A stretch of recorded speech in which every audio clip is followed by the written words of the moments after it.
j'espère que vous allez bien. Aujourd'hui, j'aimerais vous parler d'un petit détail, mais qui a beaucoup d'importance avec les serviettes lavables. C'est l'importance de marquer la capacité d'absorption sur chaque serviette, d'une façon ou d'une autre, mais pour pouvoir s'y retrouver plus tard.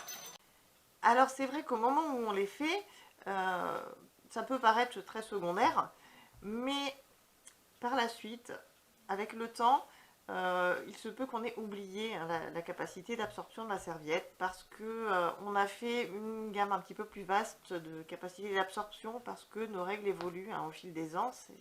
Voilà, ça ne reste pas stable toute la vie d'une femme. Hein.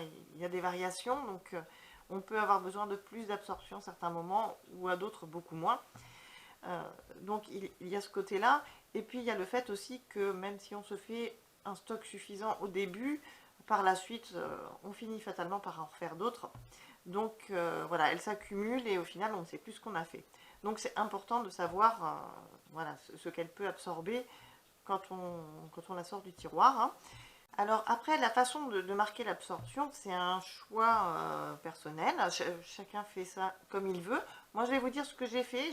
J'ai utilisé différentes techniques hein, au fil du temps parce que ça ne me convenait plus. J'ai décidé d'en changer et puis d'en changer encore. Donc voilà, je vais vous dire ce que moi j'ai fait. Après, vous pouvez faire totalement différemment. J'ai été aussi limitée par les options hein, de ma machine à coudre parce que si j'avais eu des points décoratifs dessus, je pense que je les aurais utilisés pour marquer l'absorption, mais ma machine n'a pas de points décoratifs, donc je n'ai pas pu utiliser cette option qui m'attirait au début et puis qui ne s'est pas fait. Quand j'ai commencé vraiment au tout début à faire mes serviettes lavables, j'ai différencié les capacités d'absorption avec la couleur des petits pressions hein, qu'on met dessus.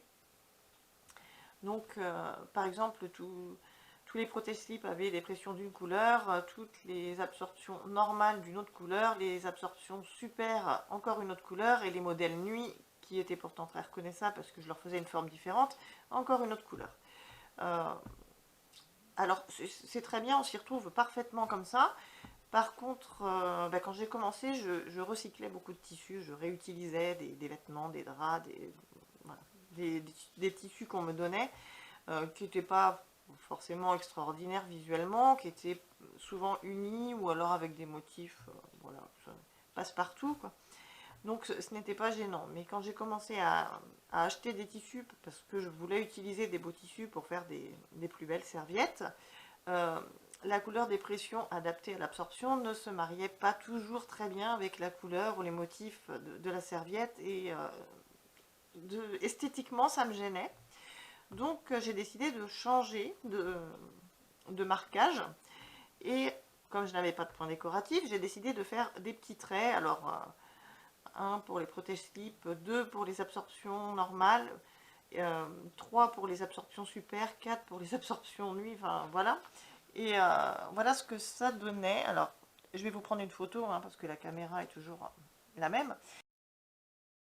Mais j'ai beaucoup de velours, coton, bambou. Et sur les velours, ça se... Alors là, étonnamment, moi je le vois là sur l'image de la caméra. Mais quand on sort comme ça du tiroir, ça se voit pas très bien. Alors s'il faut... hein, non, c'était pas... Je me voyais pas aller chercher sur quelle aile je l'avais mis, où c'était... Enfin, je ne me voyais pas perdre du temps comme ça. Donc j'ai décidé de passer en encore autre chose. Alors j'ai récupéré les petits bouts de ruban. Vous savez les petits bouts de ruban là qu'il y a aux vêtements là, quand on les achète, là, qui nous servent à rien généralement, qu'on coupe. Je les gardais et je les ai classés par couleur et j'ai décidé que telle couleur serait pour telle absorption, telle couleur serait pour telle absorption. Et je les coince dans le petit bouton pression. Alors c'est pareil, on ne voit pas très bien. Donc là c'est un modèle nuit, donc j'ai choisi du noir. Voilà, donc j'en avais des rouges, donc je les ai mis pour les modèles super. Des bleus sur les modèles normales, absorption normale. Sur les protège-slips, je n'en mets pas parce que bon, les protège-slips, j'ai différencie quand même bien des autres, ne serait-ce que par l'épaisseur. Hein, il n'y a vraiment qu'une couche de flanelle dans les protège-slips. Donc voilà, je fais comme ça. Après, c'est une option parmi plein d'autres. Hein. Chacune a sa façon de faire. Il y en a qui vont préférer broder. Alors moi, la broderie, c'est pas trop ma spécialité, donc non, je ne m'y suis pas risquée. Mais voilà, enfin, il y a plein de façons de faire, donc choisissez ce que vous voulez, mais pensez à marquer, hein, la capacité d'absorption de vos serviettes comme vous le voulez. Mais c'est important parce que d'ici 2 ou 3 ans, vous serez certainement contente de pouvoir différencier les absorptions de vos serviettes, voilà, au premier coup d'œil. Si vous ajoutez quelque chose, essayez de le faire principalement au niveau des ailettes, parce que les ailettes ne vont pas ajouter de volume, hein, ne vont pas gêner, ou au niveau des coutures, hein, évitez de faire ça sur la partie absorbante. Donc au niveau des ailettes et plutôt au dos, comme ça, quand les ailettes sont fermées, repliées, voilà, il y a la petite culotte qui passe ici, ça ne gênera pas. Donc si vous mettez une étiquette, un petit ruban, c'est parfait, hein, de mettre ça sous les ailettes. Après, si c'est des points décoratifs, eh bien, faites comme vous voulez. Enfin, vraiment, voilà, vous êtes totalement libre de choisir votre méthode. Essayez simplement de faire votre marquage à un endroit qui ne va pas vous gêner ou qui ne va pas affecter l'esthétique d'un beau tissu si vous avez utilisé un très beau tissu et que vous voulez vraiment le mettre en valeur sans rien gâcher dessus. Donc, voilà. C'était voilà, un détail, mais il est important parce que les serviettes lavables sont faites pour durer. Vous voyez, cette serviette a été faite avec un vieux sweatshirt dans les tout débuts où je faisais des serviettes, donc en 2015, fin 2015.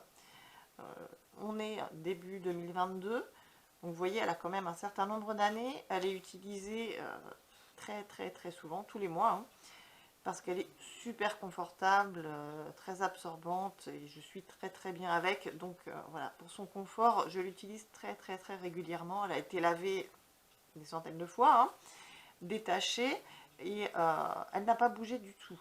Donc quand on vous dit, parfois, enfin, certaines marques vous disent durée de vie de 3 ans, les serviettes lavables, ça dépend beaucoup du soin que vous en prenez. Si vous en prenez soin, si vous faites attention à vos serviettes, elles peuvent vous durer beaucoup plus longtemps que ça.